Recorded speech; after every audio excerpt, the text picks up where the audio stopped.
বন্ধুরা দেখতে পাচ্ছেন আমার ঝুল হয়ে গিয়েছে, ঝুল দিয়ে দিয়েছি। এখন বড়া দেব, বড়া দিচ্ছি। আস্তে আস্তে নামিয়ে দেব, বেশি টাইম করব না।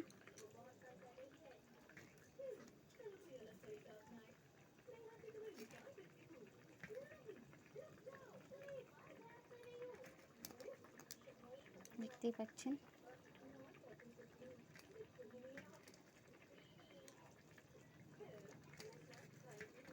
অল্প শুকনো রেখে দেব, ভাতের সাথে খাবে বড়া।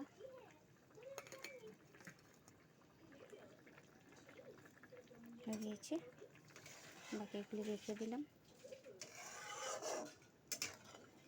হয়ে গিয়েছে, দেখতেই পাচ্ছেন আমার মোচার বড়ার রেসিপি হয়ে গিয়েছে। অফ করে দিয়েছি। Thank you, bye bye. Share and comments করবেন।